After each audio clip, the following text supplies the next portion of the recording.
best in the photo class. I don't want to be the best in orchestra. Yeah, I got the first seat. I got the Outstanding Photographer Award. I won some scholarships and competitions playing the instruments. But my goal is to be the strongest artist, not the strongest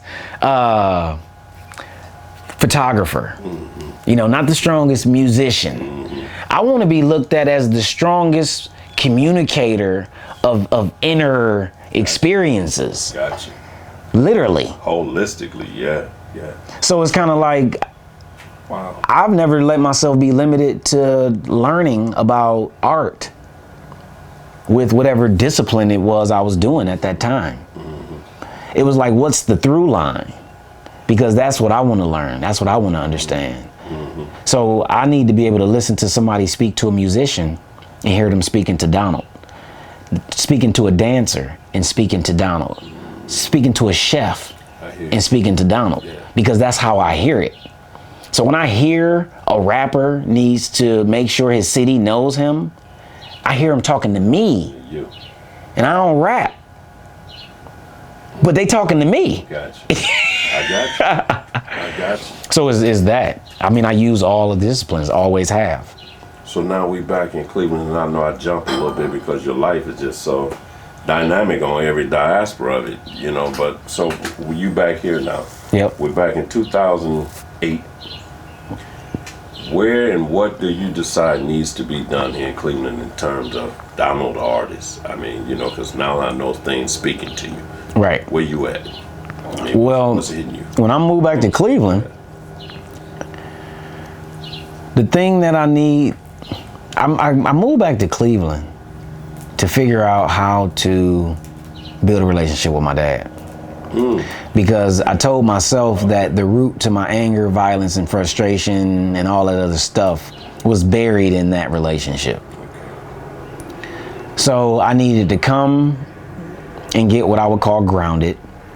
So I needed my own space. Like I needed my own life in Cleveland that didn't have a mommy and a daddy. Is what I needed. Personal identity, yeah. Yeah. Like I didn't need to, I was no longer at the point where I was comfortable living off of the default scenarios that had been put in place for me. I got you. Because what I had learned is I can go to the hardest place in the world to go to and be completely fine. I was good. I ain't had nobody calling me that was making dinner on Sunday. Yeah, right. You know, I ain't had none of that. Right. So it was like, oh, and I wasn't homesick either. Right. You ain't missing nothing. Yeah. So what happened is it was like I need to create who I am. And I need to get me a place to live. And I need to get me a place to show my work. And what I kept telling myself is when it comes to art, I want to be a player. Period. I want to go to Cleveland and become a player in this game. Go ahead. Because I had been a piece. Okay.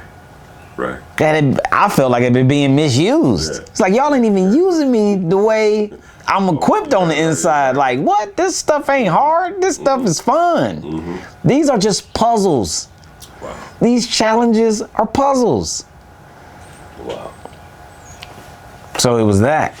I needed to come here and learn what the heck was missing. That's why I came back to Cleveland.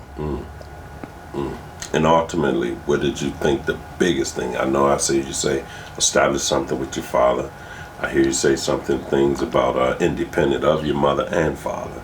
So let's just take that out for a second and say, what did you discover about you the most? I mean, like, boom, this is it. Because see, something about you always tell me, you have that, you always do that a lot. It's like, oh yeah, well, you know, so what was that aha moment? Yeah, that aha moment, if that's what you call it, for Donald, say, this is it for me, regardless of everything else that took place here, and this is where I'm gonna be. I mean, am I asking you that right? What's the simple version of the question is what? What's the simple version would be like this. What was the aha moment for Donald to say, got all that, but this is me, separate from the mom and dad life, or separate from the everybody but you. I mean, because now you're at you and you now. Right. You inside of Donald now. I mean, this is Donald regardless of all the other stuff here in Cleveland. Mm-hmm. But it's me now, and this is what I'm about to do. What was that moment? I know you had a few of them. No, I had a ton of them. Yeah, so I'm trying to think of the. Yeah. I mean, I don't know. The most significant thing that I experienced moving back to Cleveland, the number one most significant thing. The most that you can think of, yeah.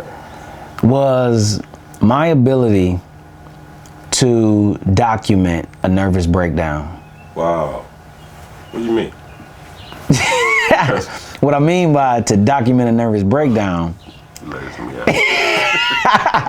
is I'd already created this obsession and this default of recording myself. Okay. Audio, video, okay. obsessively. And I started that when I was in New York.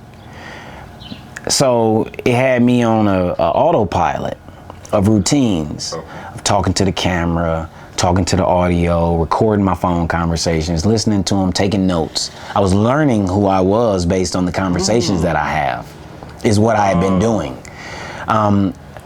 Reading and writing, I didn't have a great relationship with reading and writing. Okay. So I was trying to figure out, how can I write? How can I make these statements and artist statements and all this stuff? Like, I can talk real time. Somebody challenged me with the questions. The answers exist, but I don't know how to pull the answers by myself. Gotcha. I was learning that the challenge of having to think about and process in real time off the top of my head is my strongest form of communication. So I started to put myself in those situations intentionally, i.e. our conversation. Right, I see. In order for this stuff to be bubbled up, in order for my imagination to be challenged, and my comfort level of being able to say how I'm really feeling or what I'm really thinking, had me at a point where, 6 years into being back in Cleveland, I experienced a nervous breakdown. Wow. And I was conscious through the nervous breakdown. Extremely conscious. Knowing is going on. Not knowing that that's what was going on, Gotcha. but knowing that this thing I'm experiencing right now, I've never experienced it before, but I need to cut the camera on. Mm-hmm. And this thing that I was experiencing was freedom, is what I was experiencing. And it was ultimately something that I told myself not to chase, because I felt like that's what's being sold to me, black folks, is this idea of freedom, this thing that we can't see and touch. Right. Well, when I say I experienced freedom, it was this voice that's been inside of my head telling me, do this, don't do that, say this, don't say that. You really want to say this, but just say it this way. Say it that way.